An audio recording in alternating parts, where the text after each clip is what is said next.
Dan kini kita akan beralih ke pertanyaan untuk calon gubernur nomor urut 4 Bapak Deddy Mulyadi. Untuk itu kami persilakan panelis Bapak Kakak Suminta untuk mengambil subtema dari dalam fishbowl dan mohon diperlihatkan ke kamera moderator dan hadirin.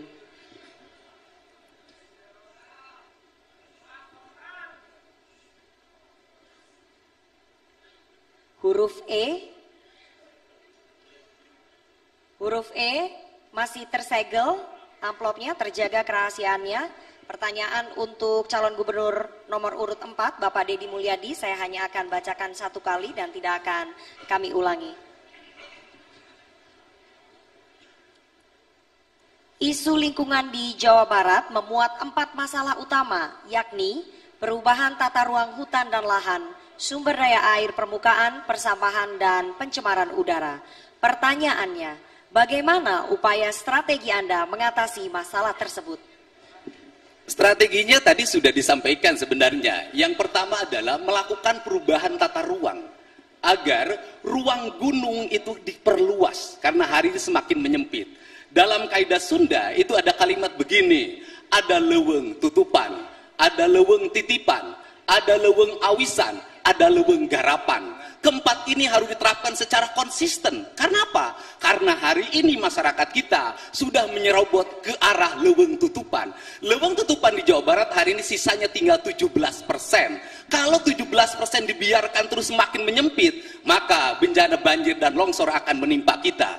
Terus kemudian yang kedua adalah tindakan-tindakan pemerintah yang tegas dan terukur terhadap siapa? Berbagai perilaku penyimpangan lingkungan, baik pembalakan hutan, penambangan liar, dan kemudian melakukan tindakan lagi pada apa? Memetakan wilayah-wilayah yang salah peruntukannya, yang hari ini mendapat izin resmi maupun ilegal untuk ditempatkan pada tempat-tempat yang proporsional. Seperti di daerah-daerah yang semestinya menjadi daerah kubangan air, daerah pesawahan, daerah-daerah kolam atau danau, hari ini mengalami penyempitan disebabkan oleh perkembangan pertumbuhan pembangunan industri dan perumahan. Kemudian yang berikutnya adalah membuat peta data yang memadai agar apa?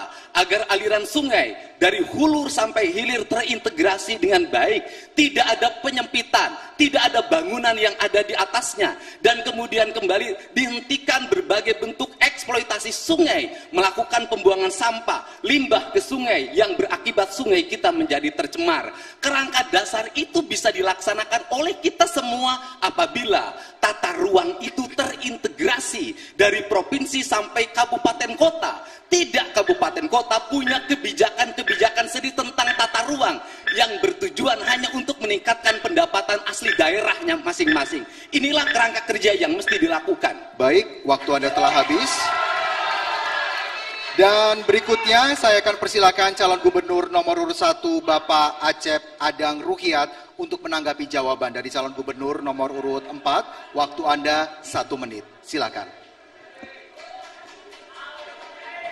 Kita akan menawarkan optimalisasi program, yaitu bagaimana menata seperti Citarum, yang tentu kita harus menjadikan objek pertama di dalam rangka bagaimana program nasional yang bekerja sama antara pemerintahan pusat dengan pemerintahan daerah, yaitu dalam rangka membersihkan dan merehabilitasi sungai-sungai semacam Citarum, kemudian tempat yang lain melalui patroli, edukasi, dan penegakan hukum.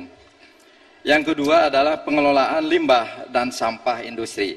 Karena hari ini ketika kita berbicara masalah sampah, berbicara masalah sampah ada di rumah, ada di tempat-tempat yang lain, ada di mall, ada di hotel, ada di mana-mana. Nah, ini menjadi persoalan yang sangat krusial di dalam rangka bagaimana, karena musuh ada air adalah sampah, sehingga ketika sampah ada di mana-mana itu lingkungan hidup akan terganggu. Cukup Bapak, waktunya habis. Terima kasih. Selanjutnya kami persilakan Bapak JJ Wiradinata untuk menanggapi jawaban dari calon gubernur nomor urut 4 Bapak Deddy Mulyadi. Waktu Anda 1 menit dimulai saat Anda berbicara. Kajian menumpuk di kantor. Tata ruang sudah punya semua, tapi masalah tetap masalah. Kuncinya adalah bukan pada itu, karena itu sudah ada dan kajian sudah ada. Tapi bagaimana menangani persoalan adalah melibatkan seluruh komponen masyarakat. Pelelangan hutan yang berfungsi hanya kepada komersial tentu akan berakibat kepada hal seperti itu. Masyarakat di sekitar hutan sekarang ini mengalami kemiskinan yang luar biasa. Hutannya hilang, miskinnya juga luar biasa hadirin sekalian. Maka dengan melibatkan masyarakat, sampah, banjir, sungai tentu akan menjadi bagian ketika masyarakat mendapat manfaat dari pengelolaan hulu, tengah, dan muara hadirin sekalian. Itulah yang kami tawarkan dalam konsep membangun Jawa Barat ke depan hadirin sekalian. Baik, terima kasih kepada calon gubernur nomor urut 2. Selanjutnya kita minta kepada calon gubernur nomor urut 3 Bapak Ahmad Saiku untuk menanggapi jawaban dari calon gubernur nomor urut 4. Waktu Anda 1 menit dimulai saat Anda berbicara. Bagi pasangan ASI, kami akan menawarkan 3 hal. Yang pertama, perlunya edukasi, baik kepada masyarakat secara luas, maupun yang lebih penting adalah kepada siswa-siswa, sehingga mereka paham akan lingkungan hidup sejak dini. Bagaimana anak-anak mulai difahamkan tentang pentingnya 3R, reuse, reduce, dan recycle, sehingga mereka paham betul dan mulai tertib dan disiplin untuk memulai dari diri mereka sejak dini, memilah sampah sejak di sumber.